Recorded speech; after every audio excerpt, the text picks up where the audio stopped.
না নিশ্চয় এটা কথা যে টাইম ছাত্ৰ সন্থাই হওক বা অসমৰ অন্যতম যিকোনো সংগঠনেই হওক বা জাতিৰ কাৰণে কাম কৰা যিকোনো এটা সংগঠন যেতিয়া দুভাগ তিনিভাগ হয় নিশ্চয় দুৰ্বল হয় আৰু জাতিৰ কাৰণে এটা অকণি সংকট কিন্তু টাইম ছাত্ৰ সন্থা আচলতে দুভাগ তিনিভাগৰ কথাটো নাই আমি টাইম ছাত্ৰ সন্থা এটাই কথা আচলতে প্ৰতিজন কৰ্মী আমি ক'ব বিচাৰোঁ যে টাইম ছাত্ৰ সন্থাই সদায় আচলতে বহুধা বিভক্ত ৰূপত ঐতিহাসিকভাৱে আছিলে যদিও এটা সময়ত গৈ কিন্তু পুনৰ লগ হৈছে ভাই ককাইৰ মাজত কান্দোনৰ ৰোল উঠে কিবা আচলতে মনোমালিন্য ঘটিব পাৰে সেই মনোমালিন্যবিলাক আচলতে দূৰ কৰাটো বিশেষ সময় নালাগে খুব কম সময়ৰ ভিতৰত টাইম ছাত্ৰ সন্থাই জাতিটোৰ হকে একত্ৰিত ধৰণে কাম কৰি যিদৰে আছিলে এতিয়াও কাম কৰি যাব আৰু এই মনোমালিন্যবিলাক আচলতে দূৰ হ'বৰ কাৰণে কম সময় আছে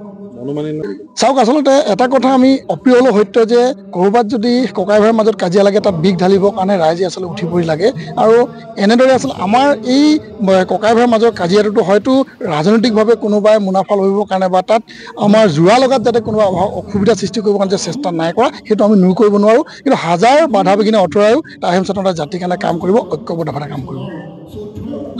সদৌ টাইম ছাত্ৰ সন্থাৰ গোলাঘাট জিলা সমিতিৰ এখন সক্ৰিয় সমিতি আছিল গোলাঘাটৰ অন্তৰ্গত সৰুপথাৰ সমজিলা যিহেতু ঘোষিত হৈছে সমজিলাৰ অন্তৰ্গত আমি 7খন আঞ্চলিক সমিতি আজি গঠন কৰা হৈছে ইতিমধ্যে গঠন টাইম ছাত্ৰ সন্থাৰ কৰ্মীবোৰে কৰি ৰাখিছিল কিন্তু আজি আচলতে অনুমোদন আৰু শপত গ্ৰহণ কাৰ্যসূচী লোৱা হৈছে আৰু লগতে সৰুপথাৰ সমজিলা সমিতিখনো আজি আমি গঠন কৰিছোঁ আৰু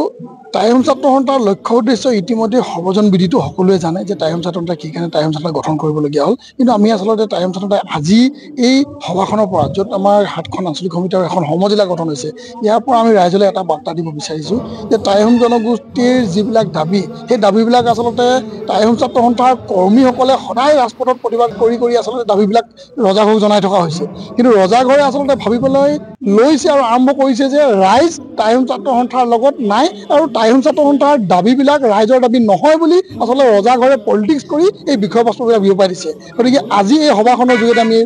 ৰজাঘৰক আৰু আমি ৰাইজক জনাইছোঁ যে ৰাইজ ওলাই আহিছে ৰাইজে টাইহোম ছাত্ৰ সন্থা গঠন কৰাটো বিচাৰিছে আৰু টাইহোম ছাত্ৰ সন্থাৰ লগত ৰাইজে কাম কৰিব বিচাৰিছে যিবিলাক টাইহোম ছাত্ৰ সন্থাৰ দাবী সেই দাবী ৰাইজৰ দাবী গতিকে ৰাইজে এতিয়া কিন্তু ৰাজপথত নামিবৰ কাৰণে আচলতে প্ৰস্তুত হৈছে তাৰে এটা আচলতে উপমুকনি আজি এই ঠাইত সৃষ্টি হৈছে